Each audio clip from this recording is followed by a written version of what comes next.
Desidido ng ilang transport groups na magpatupad ng dagdag singil sa pasahe kapag hindi pa rin inaksyonan ng gobyerno ang petisyon para sa provisional fare increase ngayong linggo. Ngayong linggo rin may inaasahang bagong oil price hike. May ulat on the spot si Julius Segovia. Julius? June, dahil sa pangambang baka makaapekto sa oil supply ang tensyon sa pagitan ng Russia at Ukraine, muling tumaas ang presyo ng krudo sa pandaigdigang merkado sa taya ng independent oil player na PTT Philippines. Nasa pagitan ng 15 hanggang 20 centavos ang posibleng taas presyo sa gasolina ngayong linggo.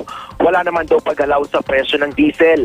Pero iba naman, June, ang basa ng ilang sources sa industriya. Maaaring may hanggang 5 sentimo kada litong rollback daw sa diesel. Pero dahil masyadong maliit, malamang na hindi raw ito ipasa sa mga motorista. Bagay na lalong ikinainit ng ulo ng mga tsuper. Malawak at sabayang protesta ang kinakasa ng grupong Piston ngayong buwan para kondinahin ang kawalang aksyon daw ng gobyerno sa hinaing ng mga driver. Iginigit pa rin nila ang 6 na pisong fuel discount sa mga pampublikong sasakyan sa lahat ng gasolinahan sa buong bansa. Pero ang grupong akto na nanguna sa petisyong taas pasahe, bahagyang lumambot. Hindi muna nila itinuloy ang bantang magdadagdag sila ng 50 sentimo sa kasalukuyang 8 pesos na pasahe sa jeep kahit walang pahintulot ng LTFRB.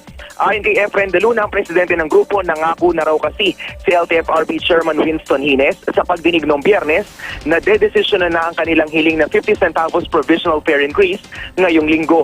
Pero oras na hindi pa rin daw ito ipagkaloob ngayong linggo, hindi na raw sila mangingiming hindi ipatupad ang dagdag singil sa pasahe.